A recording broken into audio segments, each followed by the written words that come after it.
한 3주 전에 한국에서 영성 공동체를 사역하시는 어느 한 분으로부터 이런 이메일을 받았습니다. 지금 한국의 교회가 공산 치하에 있는 것처럼 더 기독교가 교회가 핍박을 받고 있다는 겁니다. 그래서 구체적으로 몇 가지를 이렇게 적었습니다. 첫 번째로 교회가 주의를 지키기 힘들다. 계속 이렇게 나간다면 주의라는 말조차도 하기가 어려울 때가 된다는 겁니다. 두 번째로 모이지 못함으로 인해서 재정이 줄었다는 겁니다. 그래서 선교, 부재하는 사역이 많이 줄었다는 거죠. 세 번째는 성례식과 성찬식이죠.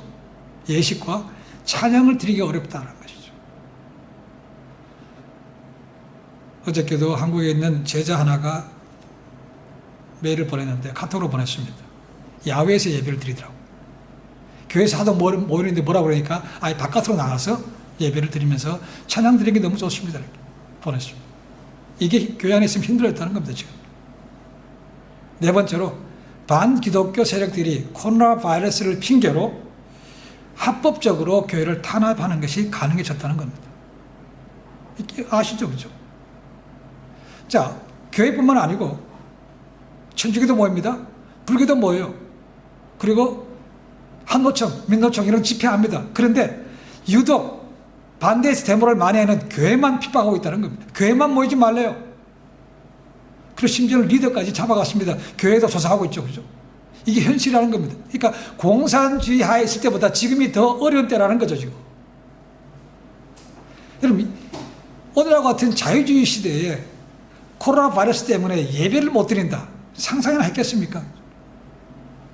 어느 누구도 이런 것이 온다고 생각하지 못했습니다. 물론 저희가 다른 곳에 있다면 공산주의라든가 사회주의라든가 무슬림권에 있으면 이런 예배 못 드릴 수 있습니다. 그죠? 근데 지금 그렇지 않은 상황이라는 거죠. 한국은 한때 제2의 이스라엘 할 정도로 영적으로 급성장한 나라 아닙니까? 그죠? 기적이라고 그랬습니다. 기적. 어떻게 저렇게 단시간 내에 저렇게 교회가 성장할 수 있는가 놀랐습니다. 그죠? 그런데 그런 곳에 가장 많은 탄압이 지금 들어오고 있다는 겁니다. 당연히 교회가 모이지를 못하니까 재정이 많이 줄었죠. 교회가 마땅히 해야 될 사역도 줄었다는 겁니다. 자, 그러니까 미국에서 코로나 바이러스 때문에 공식적으로 예배를 드리지 못하게 한 때가 2월달이라고 생각합니다. 그렇죠? 아예 모이지 말라고 했습니다.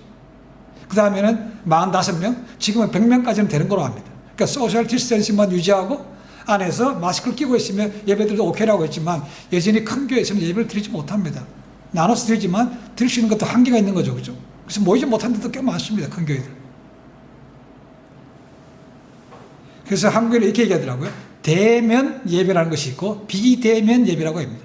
모여서 예배하는 것은 보고 들은 것은 대면 예배, 그렇지 않고 집에서 모이는 것은 비대면 예배라고 아예 그런 말이 생겼어요.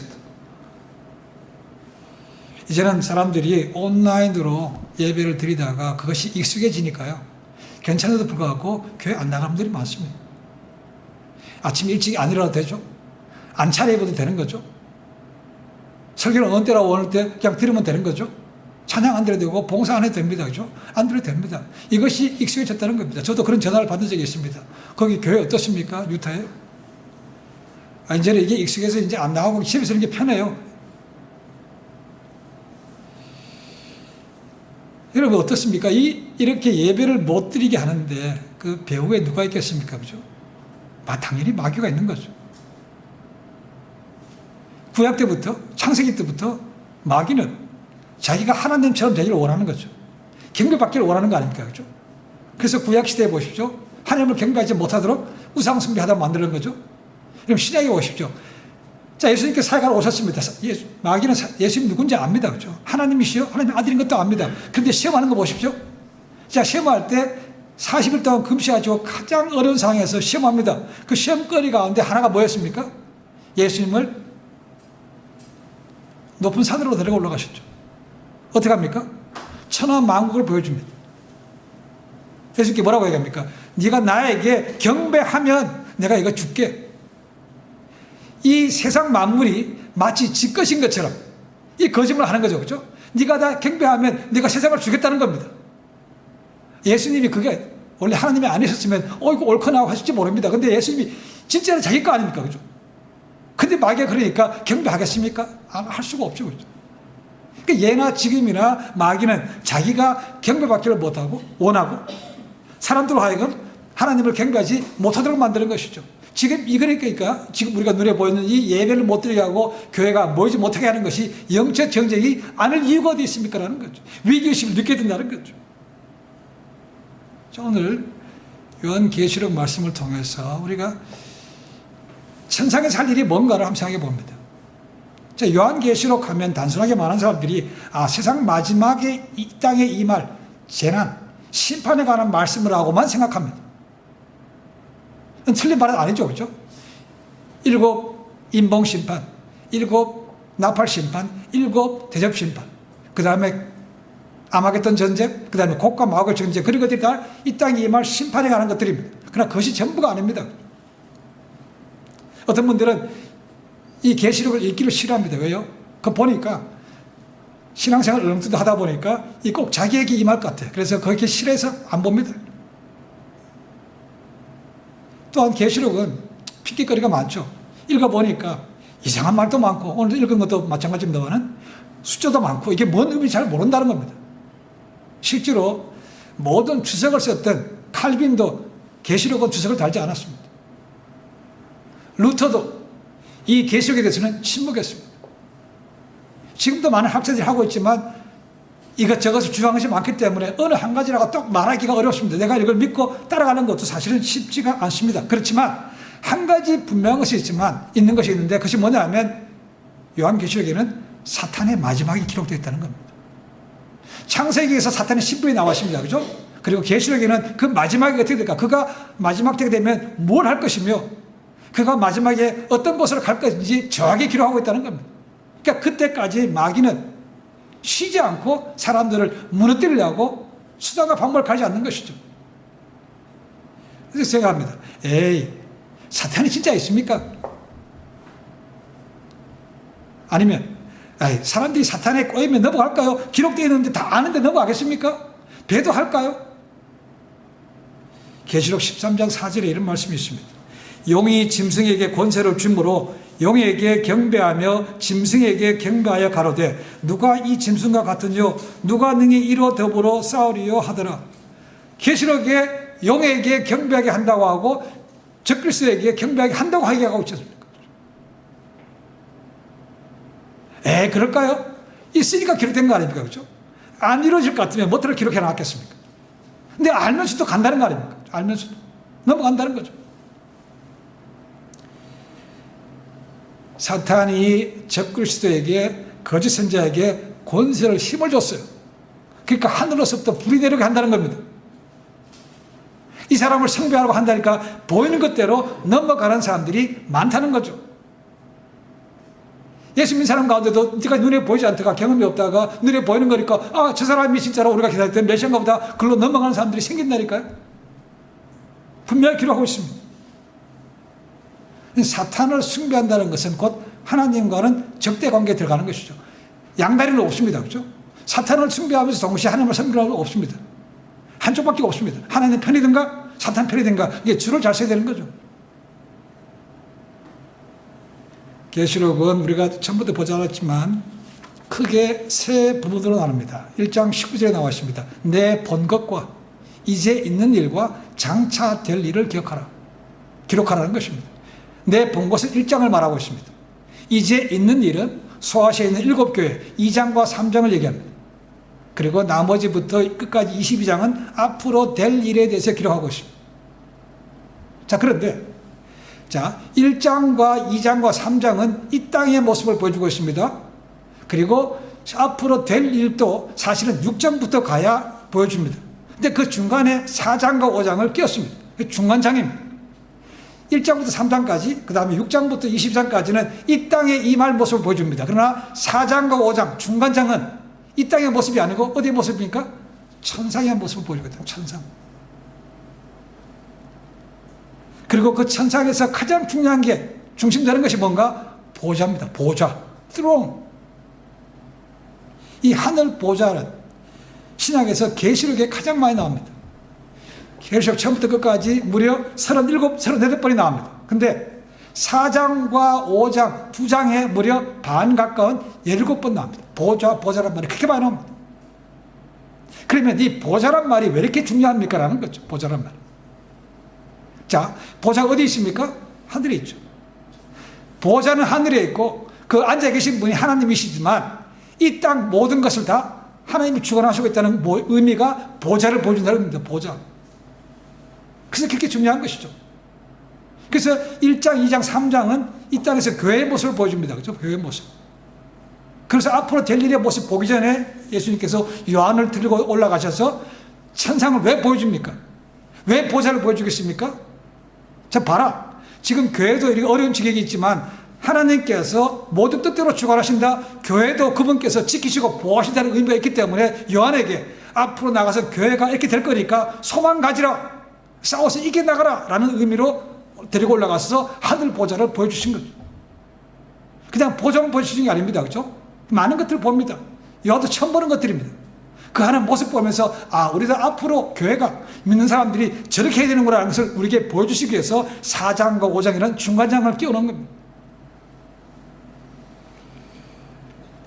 실제로 어떤 계시록, 요한계시록 주습자 가운데는 이 계시록에 나오는 교회 공동체의 모습이 전투하는 공동체라고 합니다. 전투한다. 싸우라는 거죠. 끝까지. 왜요? 마지막 때 하나님께 지키시고 보호하시고 교회는 하나님께 지키실 것이기 때문에 너희가 지켜나가라는 것입니다.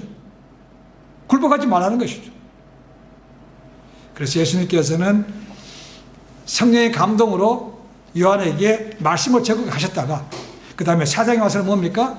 하늘에 열린 무드로 그를 데리고 올라가셨다는 거죠. 자, 육체는 그대로 있습니다. 그죠? 영은 올라가는 거죠. 사도 바울도 마찬가지 아닙니까? 내가 비몽사몽간에 올라가서 못 볼 걸 봤다는 거 아닙니까? 그죠? 마찬가지로 요한도 몸은 여기 있지만 밤모섬에 있지만 영을 데리고 오셔서 하늘나라를 보여주는 겁니다. 입이 쩍 벌어집니다. 이 하늘의 열린 문이라는 것은 하나님께서 택한 사람들에게 뜻을 보여주기 위해서 들어가는 계시의 문이라고 볼 수 있습니다. 구약과 시작에 보면 몇 번 나옵니다. 모세는 보지 못했습니다. 그렇죠? 놀랍게도 하늘의 열린 문을 본 사람은 가장 첫 번째는 야곱입니다. 야곱이 언제 봤습니까? 도망갈 때. 하늘문이 사다리가 있는 거 봤죠. 그죠? 천사들이 오르는 걸 한 걸 봤습니다. 그래서 그것을 보면서 이름을 벳엘로 쳤죠. 그죠? 벳엘. 그 첫 번째 본 것은 야곱입니다. 그 다음에 에스겔 선자가 봅니다. 신약에 와서는 가장 먼저 하늘문이 열린 것을 본 것은 주님이죠. 요단강에서 침례될 때 하늘문이 열리면라는 것이 나오죠. 그죠? 그 다음에 스데반 집사가 봤습니다. 스데반 집사가 돌 맞아 죽을 때 하늘 보니까 뭡니까? 주님께서 보좌에서 일어서 계신 걸 봤다는 거죠. 그죠? 사도 바울도 봤습니다. 사도 요한도 본 거죠. 사도 베드로도 우리는 친히 본 바라라고 얘기하고 있습니다. 자, 소수의 사람들에게 하나님 뜻을 보여주시기 위해서 보여주셨습니다. 자, 그럼 본 것이 뭔가? 본 것이 뭔가?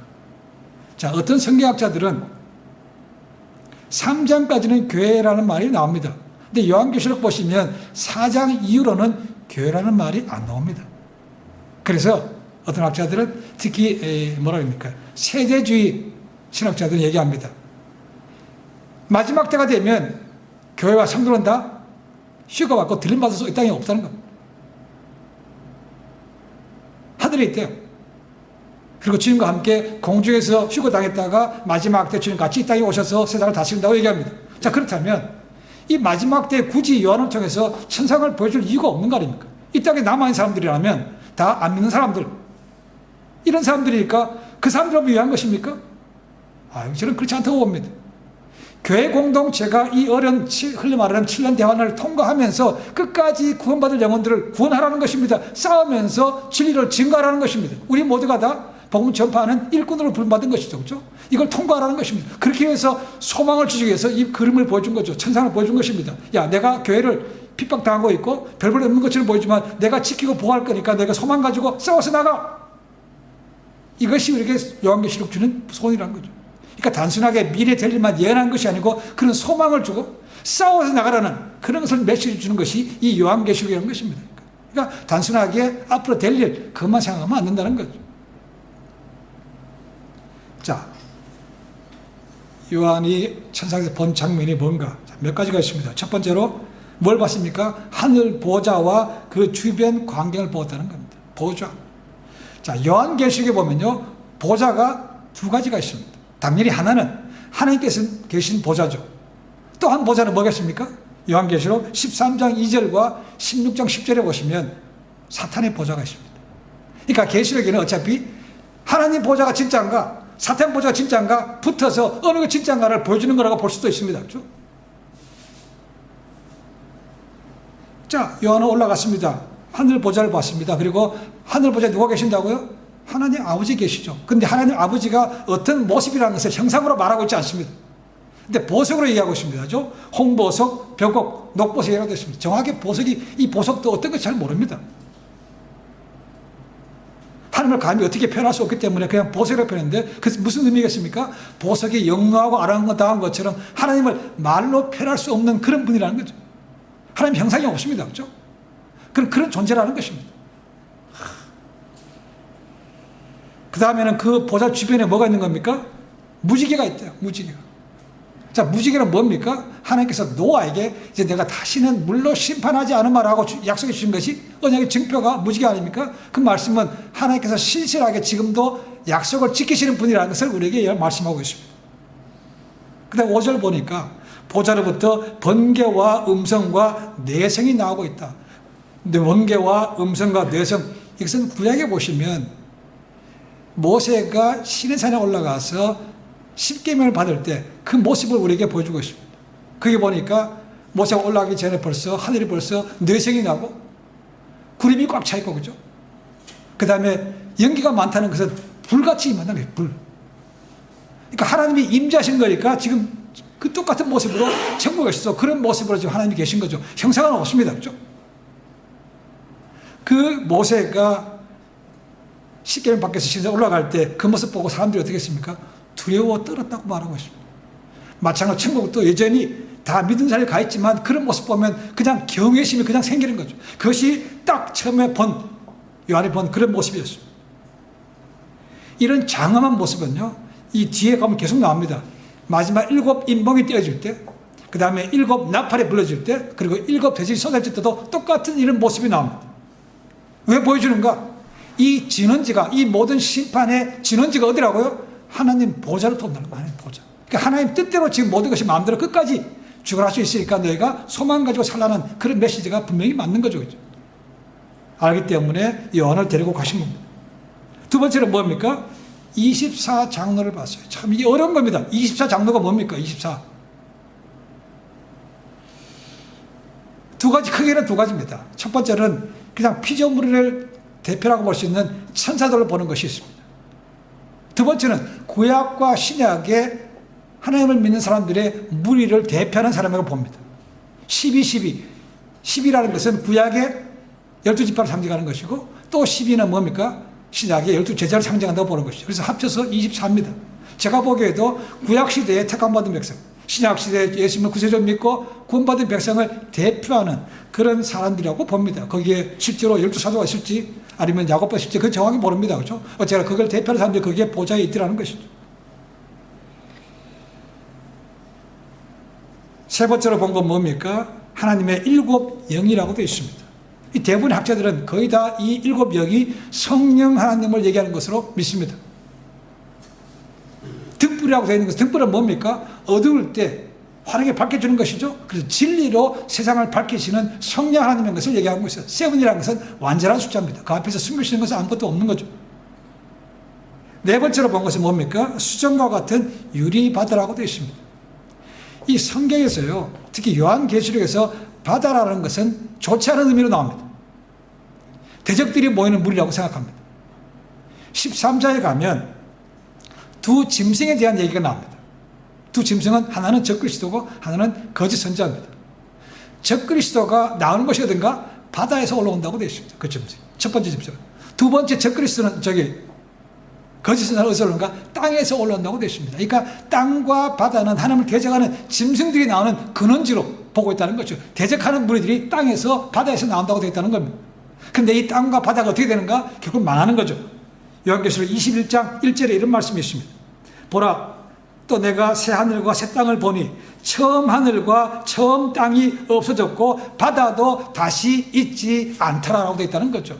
하나님 대적했던 그 악한 것들은 다 없어지고 이제는 깨끗한, 말 그대로 범죄가 없는, 죄가 없는 하나님만 섬기는 그런 땅이 된다는 것입니다. 그것이 21장에 나옵니다. 그러니까 그 전까지는 뭡니까? 주님께서 세상을 심판하기 전까지는 여전히 악한 무리들이 그 무리에서 나와서 하나님을 대적하고 있다는 거죠. 자, 그렇지만 지금 여기에서 나오는 수정바다는 다른 의미입니다. 왜요? 하나님 보좌 천상에서 더러운 것들이 올라갈 수 있겠습니까? 없죠. 그러니까 지금 여기서 말하는 수정바다라는 것은, 수정이라서 깨끗하고 투명한 거 아닙니까? 그죠? 하나님 보좌가 계신 것은 거룩한 곳이다, 죄가 절대로 갈 수 없는 그런 깨끗한 곳이라는 것을 의미한다고 보고 있습니다. 다섯 번째로 뭡니까? 내 생물입니다. 참 어려운 얘기입니다. 24장로, 24보좌, 그죠? 보석들. 내 생물은 또 뭡니까? 하나님 보좌 가장 가까이 있는 것이 바로 이 내 생물입니다. 자, 이 내물이 각기 고유한 형태를 가지고 있어요. 그죠? 사자와 같고, 사람과 같고, 소와 같고, 독수리 같다. 이 해석에 대해서 크게 세 가지를 봅니다. 첫 번째는 알레고리컬하게 보는 것입니다. 뭐냐면, 사자는 왕권을 상징합니다. 그래서 사자는 마태복음, 왕의 복음을 얘기한다. 마태복음을 얘기하는 것이죠. 그 다음에 소는 예수님의 사역을 의미한다는 거죠. 그래서 마가복음을 의미한다. 그 다음에 사람은 인자라는 표현이죠. 그렇죠? 그래서 누가복음을 얘기하는 것이고, 그 다음에 독수리는 신생을 얘기하기 때문에 요한복음을 얘기한다고 생각하는 사람들이 있습니다. 두 번째는 이것을 하나님의 속성으로 본다는 거죠. 사자, 힘 아닙니까? 왕이라, 그래서 왕권을 의미한다. 소라는 것은 하나님의 힘을 의미한다. 사람은 하나님의 지혜를 의미하는 것이고, 독수리는 신성과 신속한 행동을 의미한다고 봅니다. 우리가 구약에 보시면 헬라를 표현할 때 독수리를 표현합니다. 독수리. 아주 신속하게 움직였다는 거죠. 몽골도 마찬가지입니다. 그죠? 징기스칸. 그 사람들이 말 타고 순식간에 움직이기 때문에 따라잡지를 못하기 때문에 이 몽골이요, 유럽을 휩쓰는 거 아닙니까? 독수리는 신속하게 날아간다. 신속하게. 이렇게 보는 사람이 있고, 세 번째는 내 생물을 모든 피조물의 대표로 본다는 것입니다. 사자는 야생동물의 왕, 소는 가축을 대표하는 것, 사람은 만물 다스리는 영장, 독수리는 새들의 왕으로 보는 것이죠. 그렇다고 해서 내 생물이 그와 같은 그냥 실제 모습으로 있는 것을 생각하지 않습니다. 그렇죠? 그런 모습을 하고 있다는 것이죠. 정확히 뭔지를 알지 못합니다. 내 생물이 있다는 거죠. 그 다음에 그들은 각각 한 모습마다 6날개를 가지고 있고, 그 날개 안과 밖에 눈이 둘 달려있다. 6날개, 신기합니다. 그렇죠? 안과 밖에 눈이 있다는 것은 어느 것 하나라도 그 보는 감찰에서 벗어날 수 있는 것이 아무것도 없다는 겁니다. 전지한다는 말 똑같습니다. 전지. 다 보고 있다는 겁니다. 숨길 것이 없다는 거죠. 이와 똑같은 생물의 모습이 에스겔서에서 나옵니다. 에스겔서 1장 4절 이하에 보면 나옵니다. 조금 차이는 있습니다만 어쨌거나 정확히 이것도 해석하기 어렵습니다. 좀 그런 모습을 보이는 것이 보좌 가장 가까이서 하나님께 붙어 있더라는 것입니다. 중요한 것은 이들이 뭔가가 아니고 이들이 지금 모여서 무엇을 하고 있는가가 중요하다는 것이죠. 지금 우리가 본 적이 없기 때문에 그 뭐라고 어느 누가 얘기한들 주장하면 본 적이 없는데 우리가 틀렸다 맞다고 얘기할 수 있는 것이 없죠. 그렇죠? 중요한 것은 그들이 무엇을 하고 있는가가 중요한 것이죠. 가장 가까이 있는 내 생물, 24장로, 그리고 그 앞에 허다 많은 천사들, 많은 믿음의 사람이 그 앞에 있습니다. 그렇죠? 그들이 천상에서 뭐 하고 있습니까? 하나님께 엎드려 경배하고 있다는 겁니다. 우리말로 하면 예배드리고 있다. 세상 모든 피조물을 대표하는 이들이 하나님 앞에서 경배한다는 것은 곧 하나님이 존귀와 영광과 찬양을 받으시기에 합당하신 분이고, 그분이 창조주시고 그분이 진정한 왕이신 것을 우리에게 보여주고 있는 것이죠. 역사의 주인이라는 것입니다. 그러니까 그것을 바라보는 요한에게 주는 것은, 와, 이렇게 장엄한 거라, 모든 피조물이 엎드려서 예배하는 거 보니까 우리도 마지막까지 붙어 있으면 우리도 저렇게 존재가 되는 거구나, 소망을 생길 수밖에 없다는 거죠. 그래서 데리고 올라가서 지상이 땅이 아니고 천국을 보여주신 거죠. 자꾸 어떻게 이들이 예배하는가? 내 생물은 뭘 하고 있습니까? 밤새도록 밤낮 구별 없이 하나님을 찬양하고 있다. 이들이 찬양은 세 가지입니다. 첫 번째, 하나님의 거룩하십니다. 거룩하다, 거룩하다, 거룩하다. 히브리 말에는 반복하면 그 강도가 세지는 거죠. 3번 반복은 최상급입니다. 거룩하신 분은 더 이상 하나님 외에는 없습니다. 그 다음에 하나님의 능력을 찬송하고 있습니다. 전능하신 분이라는 거죠. 세 번째는 그분이 영원하신, 어제도 계셨고 오늘도 있고 장차 오실 일, 알파 오메가, 시작과 끝이라고 말하고 있는 것이 하나님의 그런 모습이라는 거죠. 이걸 찬양하고 있다는 것이죠. 자, 이들의 찬양과 고백은 누가 하라고 시킨 거 아닙니다. 그죠? 억지로 한 것도 아닙니다. 재미없는 것도 아니에요. 여러분, 재미가 없으면 밤낮 쉬지 않고 찬양하겠습니까? 이들은 모든 것이 하나님께 창조하셨고 모든 것이 주께로부터 왔기 때문에 그렇게 고백하면서 하나님 앞에 그렇게 찬양을 드리고 있는 거죠. 거룩하신 분입니다. 전능하신 분입니다. 영원하신 분입니다. 찬양할 수밖에 없다는 겁니다. 내 생물이 그렇게 하고 있다는 걸 찬양하고 있습니다. 그 다음에 24장로는 어떻게 예배드리고 있습니까? 보니까 그들은 금면류관을 보좌에 던지면서 엎드려 경배하더라는 거죠. 자, 금면류관입니다. 이 금면류관은 이 땅에 사는 동안 그냥 대충 살아서 신앙생활해서 받을 수 있는 것이 아닙니다. 가장 믿음의 선한 싸움을 싸우고 끝까지 싸워서 핍박과 중에서도 아니면 순례당할 수도 모를까지 가서 싸우고 얻을 수 있는 가장 큰 영광스러운 것이 금면류관입니다. 근데 그걸 하나님 앞에 던진다는 것입니다. 아니, 하늘에서 하나님 보좌에 비할 것이 뭐가 있겠습니까? 하나님 우리가 받은 것 가장 귀한 것이지만 하나님 영광에 비하면 아무것도 아닙니다. 우리가 생명을 주신 분이고 우리를 구원하신 분이고 여기까지 인도하신 분이 하나님인데 이 모든 것 하나님 앞에 다시 돌려드립니다 라는 의미라는 거죠. 이렇게 예배 드리고 있습니다. 하나님 앞에 내술 많은 것이 있겠습니까? 그렇죠? 이만하면 됐다는 것도 없습니다. 그렇죠? 지금 24장로는 그런 모습으로 하나님 앞에 예배를 드리고 있다는 것이죠. 자, 그러면 우리는 이 천상의 모습을 통해서 우리가 어떤 모습으로 예배를 드려야 될 것인가? 저는 3가지를 생각해 볼 수 있습니다. 첫 번째, 찬양을 드림에 있어서 때가 구별이 없다는 겁니다. 내 생물이 뭡니까? 밤낮으로 쉬지 않고 하나님을 찬양했다고 되어 있습니다. 그렇죠? 우리는 24시간 동안 밤낮 쉬지 않고 찬양을 드릴 수는 없습니다. 그렇죠? 그렇지만 예배 가운데 빼놓을 수 없는 묘소가 이 찬양이라는 것입니다. 찬양은 단순히 그냥 노래 부르는 게 아닙니다. 찬양은요, 신앙 고백이라는 거죠. 이 내생물들이 뭡니까? 하나님을 찬양하는 것은 하나님 창조시고 우리 피조물입니다. 우리 이런 모습은 하나님 은혜로 된 것밖에 없습니다. 그렇죠? 그러니까 자발적으로 그런 고백을 드리는 것이 바로 이 찬양이라는 것입니다. 찬양을 드림에 있어서 열정만 있으면 됩니다. 처음부터 찬양 잘 배운 사람 없습니다. 그렇죠? 잘 아는 사람도 없습니다. 내가 하나님께 감사해서 들을 수 있으면 된다는 거죠. 찬양에 남녀노소 구별이 없습니다. 또 찬양에는 꼭 내가 아는 것만 들어야 된다는 것도 없습니다. 계시록이 나옵니다. 그죠? 성경 가면 새 노래로 찬양하는데 새 노래로. 근데 우리는 맨날 헛노래만 좋아해요. 내가 아는 것만. 아닙니다. 천국 가면 마찬가지로 우리도 마찬가지 이 땅에 사는 동안 젊은 사람들을 위해서 갭이 있을 정도죠. 제너레이션 갭이 있습니다. 그들이 원하는 대로 얼마든지 부를 수 있다는 거죠. 락도 필요할 수 있는 것이고 랩도 필요할 수 있는 것입니다. 그렇죠? 그들이 원하는 것이라면 얼마든지 우리가 바꿔서 할 수 있다는 것이죠. 오늘 젊은이들이 찬양을 통해서 얼마나 많이 헌신하는지 모릅니다. 그러니까 그들에 맞춰서 부를 수 있는 찬양도 필요한 것이죠. 우리 그렇게 부르면 됩니다. 헛노래 부르는 것이 아니고 새 노래를 부르는데 새 노래. 가령 악기도 동원해서 부르는 것도 좋습니다. 그렇죠? 예배를 받으시는 분은 누굽니까? 하나님이신 거죠. 그러니까 하나님을 향해서 부르면 된다는 거죠. 손을 들든지 박수를 치든지 일어서든지 꿇어앉든지 상관없습니다. 그렇죠? 그분이 보시기 합당하면 되는 거 아닙니까? 우리는 너무 틀에 막힌 것이 많아서 그 틀에 모인 것 때문에 예배가 제대로 드리지 못합니다. 그러나 분명한 것은 이 찬양은 빼놓을 수 없다는 거죠. 근데 우리는 여러분 기분 좋을 때만 찬양을 드립니다.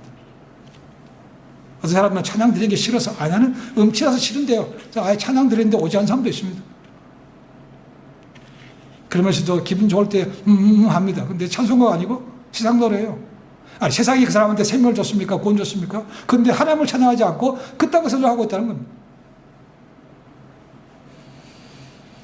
찬양이 없다는 것은 구원에 대한 확신도 없고 기쁨도 없다는 거죠. 그리고 이 사람처럼 천국 가서 뭐 할까? 한번 생각해 본 적이 있죠. 천국 가면 뭐 하나? 골프 잘하는 사람 맨날 그러죠. 천국 가면 골프 칠 수 있으려나? 분명선 찬양을 드린다는 거죠. 그리고 억지로 누가 쉽게 사는 것도 아니고 그냥 드린대요. 좋으니까 드리는 거 아닙니까? 그죠? 그러니까 24시간 동안 들을 수 있다는 겁니다. 거기 뭐 잠자는 것도 없으니까 그냥 들으면 된다는 거죠. 그러니까 이 땅에서 어떤 사람이 이렇게 얘기합니다. 이 땅에서 찬양 드리는데 불편한 사람들은 천국 갈 자격이 없다는 겁니다. 이 땅에 적응 못하는데 천국에 적응하겠습니까? 그죠? 그때가 잘하면 되지 뭐. 아니다는 겁니다. 이 땅에서 모든 것이 훈련입니다. 그죠? 저희도 10월달 되면 다시 복음사도 부르고 다시 저도 악기하는 사람이 없으면 다시 기타 치면서 다시 찬양을 드리도록 할 겁니다. 두 번째는 뭡니까? 하나님 앞에서 엎드린다는 겁니다. 24장로가 엎드립니다. 엎드린다는 건 뭡니까? 자기를 낮추는 거죠. 이 모든 것이 하나님께 들어왔습니다. 하나님은 창조주고 나는 피조물입니다. 이런 겸손한 것이 엎드리는 거 아닙니까? 그죠? 예배를 드릴 때 내가 이런 사람이야. 내가 이렇게 많이 헌신하고 내가 이렇게 오랫동안 믿은 사람이야. 이렇게 해서는 안 된다는 겁니다. 우리 사회는 그럴지 모릅니다. 그죠? 근데 예배를 받으시면 하나님이라는 거죠. 하나님 앞에서 그렇게 뻣뻣하게 세울 수 있는 것이 있습니까? 그죠? 없죠. 그러니까 겸손한 예배, 이 겸손한 얘기 드려야 됩니다. 자랑하는 것이 아니고 내세우는 것이 아니고 하나님 정말 이 모든 것이 주께로부터 왔습니다. 그저 그냥 감사할 뿐입니다라고 하나님 감사해 엎드린다는 거죠. 세 번째는 가장 귀한 것을 드린다는 겁니다. 아까 말씀드렸지만 금면류관은 자기에게서 가장 귀한 것입니다. 신앙생활에 가장 얻어서 노력해서 얻은 가장 큰 열매가 금면류관입니다. 근데 그게 뭡니까? 천국 가서 그게 무슨 의미가 있습니까? 라는 거예요. 하나님 앞에 있는 것만 해도 얼마나 감사한데 하나님 이거 필요 없습니다. 하나님 다 가져가십시오. 주신 것도 하나님인데 하나님 이것까지 그냥 올려드립니다. 이거 예배가 천국에서 드리는 진짜 예배라는 거죠.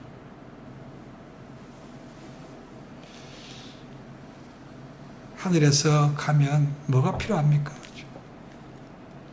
이 땅에 사는 동안 썩지 않을 천국